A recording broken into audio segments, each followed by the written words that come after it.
မင်္ဂလာပါ EV's Kitchen ကနေကြိုဆိုပါရစေ။အခုတစ်ပတ်မှာတော့မအေးကစားလို့ကောင်းတဲ့ chocolate မုန်တုံကြီးတစ်မျိုးကိုမျှဝေပေးသွားမယ်နော်။အမှန်မှာတော့ top cake ပေါ့ top cake ကိုမှ chocolate အရသာနည်းနည်းထည့်ထားပြီးတော့လုပ်ရတာလည်းတော်တော်လွယ်တယ်။အရန်ကို light ဖြစ်တယ်။အဲ့လိုမုန်တုံကြီးလေးကိုမအေးကမျှဝေပေးမယ်နော်။ဒီ recipe ကတော့အမှန်တိုင်းပြောရမယ်ဆိုရင်စီးပွားအတွက်တွက်ချေကိုက်မဲ့ recipe တစ်ခုလည်းဖြစ်ပါတယ်။လုပ်ရတာလည်းလွယ်တယ်။ကြည့်ကြရအောင်နော်။ပထမအဆုံး chocolate cake လုပ်ဖို့အတွက်မအေးတို့ကဒီအရေး ingredient တွေဖြစ်တဲ့ကြက်ဥရယ်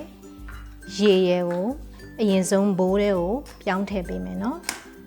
ကြက်ဥကတော့3လုံးသုံးပါတယ်ဒီ recipe အတွက်ကိုဒီ cake ကall in method လို့ခေါ်တယ်အရေး ingredient တွေရောဒီဂျုံဖြစ်တဲ့ dry ingredient ရောအကုန်လုံးရောပြီးလုပ်တဲ့ method ဖြစ်ပါတယ်ခါတိုင်းလုပ်တဲ့နည်းနဲ့တော့နည်းနည်းလေးကွာခြားတယ်အဲ့တော့ကြက်ဥ3လုံးကိုအရင်ထည့်မယ်ပြီးလို့ရှိရင်ဒီရေက100 gram ပေါ့နော်ရိုးရိုးရေ100 gram ကိုလည်းလောင်းထည့်ပေးမယ်ဒါကိုမှွေတန်လေးနဲ့အရင်ဒီလိုမှွေပေးရမယ်နော်ဒီ method ကအရင်တော့ method နဲ့နည်းနည်းတော့ကွာပါတယ်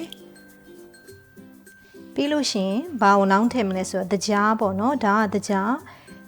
custard sugar 180 gram ကိုသုံးပါတယ်တကြားကိုလည်းလောင်းထည့်ပေးမယ်ဒါပြီးသွားလို့ရှိရင် dry ingredient တွေကိုမအီတို့ကစကားချပေးမယ် dry ingredient က cake flour 200 gram ကိုထည့်ပါမယ် baking powder ကတော့5 gram ပါလက်ဖက်ရည်စွန်းတစ်စွန်းပေါ့နော်နောက်တစ်ခုကဒါ chocolate cake ဖြစ်တဲ့အတွက်ကြောင့်မလို့ cocoa powder ကိုလည်းသုံးပေးပါတယ်ဒီမှာသုံးတဲ့ cocoa powder ကတော့10 gram ပါနောက် ingredient တစ်မျိုးကတော့ နို့မှုန်ပေါ့။နိုင်ရနို့မှုန်ကိုလည်း10 gram ကိုရောထည့်ပေးပါတယ်။ဒါတွေကိုစကားအသားချပေးမယ်။ပြီးတော့မှနောက်ဆုံးအဆင့်အနေနဲ့မှထောပတ်ကိုထည့်ပြီးတော့မှွေပေးရပါမယ်။အမှန်ကဒီ recipe ကလေမိုက်အရင်တော့ကဒီ baking school မှာတက်ခဲ့တဲ့အကြောင်းက recipe ကိုပြန်ပြီးတော့နည်းနည်း modification လုပ်ပြီးတော့ပြန်ပြီးတော့မျှဝေပေးတာပါဒီ chocolate cake ကဆိုရင်အရန်ကို light ဖြစ်တယ်တိတ်ပြီးတော့ chocolate အရသာလိုမျိုးအရန်ကိုတော့ပြည့်နှစ်တော့မနေဘူးတော်တော်လေးလည်းအယောင်လေးလည်းဖြော်တယ်ဒါပေမဲ့တော်တော် light ဖြစ်ပြီးတော့သူ့နီးသူ့ဟန်နဲ့တော့တမျိုးစားကောင်းတယ်နော်ဒါ dry ingredient တွေကိုစကားချထားပြီးပြီဆိုရင်တော့နောက်ဆုံးအဆင့်အနေနဲ့မအီတို့ကထောပတ်ကိုထည့်ပြီးတော့မှွေပေးပါမယ်ဒါကတော့ထောပတ်130 gram ကိုရောထည့်ပေးပါမယ်ဒီထောပတ်ကလည်းအခန်းပူခြင်းရောက်နေတဲ့ထောပတ်ဖြစ်မရမယ်เนาะဒါတွေအကုန်လုံးကိုမှွေဆက်နဲ့ဖြူပြီးတော့အယောင်ပြောင်းသွားအောင်ပွားလာအောင်မှွေပေးမယ်မအေးကတော့ဒါ hand wix လေးနဲ့အရင်မှွေပေးပါတယ်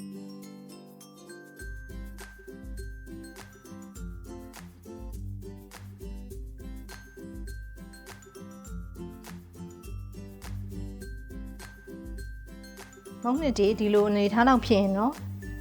hand mixer ကိုသုံးပြီးတော့မှွေပေးလို့ရပြီเนาะ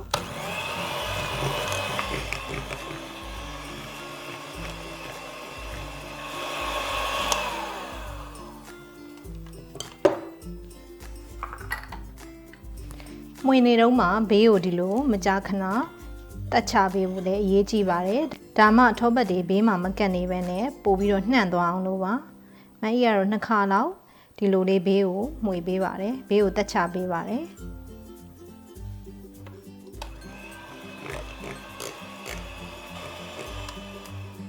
ခုဆိုရင်မုံနဲ့ရဲ့အယောင်ကလည်းတော်တော်ကိုပြောင်းသွားတာကိုတွေးကြမယ်နော်ခုနလိုမျိုးတအားကိုညိုမနေတော့ဘူးတဖြည်းဖြည်းမုံနှစ်တရားပွားလာပြီပေါ့ဒါဒုတိယတစ်ချိန်ဘေးကိုတက်ချပေးမယ်ပြီးရင်မင်းတို့နောက်ဆုံးတစ်ခါအဲ့လိုပဲ10မိနစ်လောက်မှွေပြီးလို့ရှိရင်တော့မုံဖုတ်ဖို့အစင်းသင်းဖြစ်သွားပြီเนาะကဲဒီနေထားဆိုရင်တော့မုံဖုတ်ဖို့အစင်းသင်းဖြစ်ပြီเนาะဒီ recipe ကပုံမှန်ထောပတ် cake တစ်လုံးစာအတွက်လုပ်ထားတဲ့ recipe ပါဒီဘန်းကတော့8လက်မှ3လက်မှဘန်းပေါ့เนาะဒါကိုစီစိန်ဆက်ကိုခင်းပေးထားပါတယ်ဘေးမှာလည်းစီလေးနည်းနည်းတုပ်ပေးမယ်မုံနှစ်တွေအကုန်လုံးကိုဒီထဲကိုလောင်းထည့်ပေးမယ်မုံပန်းလည်းပြေလူပြီเนาะဒီ recipe မှာသတိထားကြည့်မယ်ဆိုလို့ရှိရင်မအီတို့ကနွားနို့ကိုမသုံးမဲနဲ့ရေကိုအစားထိုးသုံးသွားတယ်เนาะ အဲ့ဒီနေရာမှာနွားနို့ကိုအစားထိုးရင်လည်းရတယ်ဒါပေမဲ့နို့မုံထည့်စရာမလိုတော့ဘူး recipe ကိုအဲ့လိုမျိုးနည်းနည်းလေးစိတ်ကြိုက်ပြင်ပေးလို့ရတယ်ဒါရေးထည့်ထားရဲဆိုတော့သူတို့ဒါကျောင်းကတင်တဲ့ recipe ဆိုတော့ဒါစီးပွားဖြစ်တွက်ချီကိုက်မဲ့ဟာလေးလည်းပါတာပေါ့နော်ပြီးရင်တော့190 degree အပူပေးထားတဲ့ oven မှာနာရီဝက်လောက်ဖုတ်ပေးမယ်နော်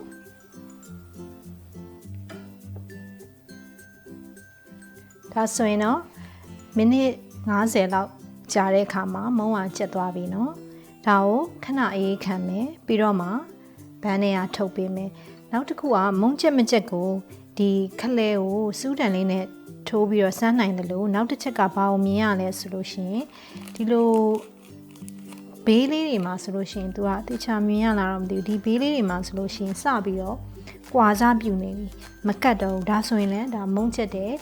အနေထားပေါ့နော်ဒါကိုကြည့်ချင်းအဖြစ်နဲ့သိနိုင်တယ်အခုတော့အေးခံမယ်ပြီးလို့ရှိရင် chocolate glaze နဲ့အလှဆင်မယ်အခု chocolate glaze အတွက်မကြီးတို့က chocolate ကိုစပြီးတော့ပြင်ကြမယ်နော်ဒါဒီ semi sweet chocolate ပေါ့နော်နည်းနည်းအခါတက်လေးပါတယ်အဲ့ဒီ chocolate ကို65 gram ကိုသုံးပေးပါတယ်အရင်ချိန်ပေးမယ်နော်ဒါကိုချိန်ပြီးသွားလို့ရှိရင်ရေနွေးငွေ့နဲ့အရေးပြောအောင်လုပ်ပေးရမယ်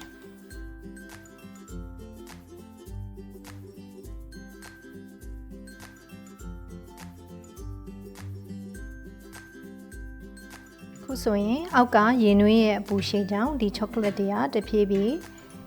ပျော်စားပြူလာပြီနော်လုံးဝပျော်သွားတဲ့အချိန်မှာစီကိုထည့်ပေးမယ်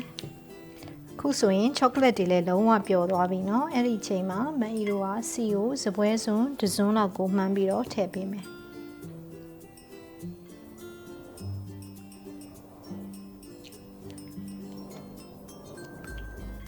ဒါကိုရေနွေးငွေတွေကနေထုတ်မယ်ပြီးလို့ရှိရင်နည်းနည်းလေးအေးသွားအောင်အေးခံမယ်ပြီးတော့မှ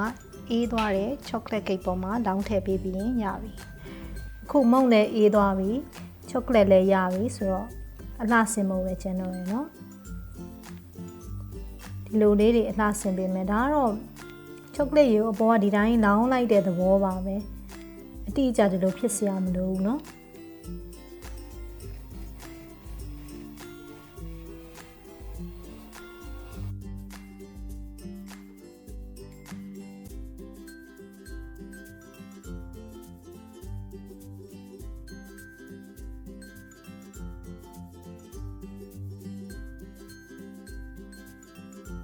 မအီရဲ့ recipe ကိုသဘောကျတယ်ဆိုရင်တော့ YouTube မှာ like and subscribe လုပ်ပေးကြအောင်เนาะ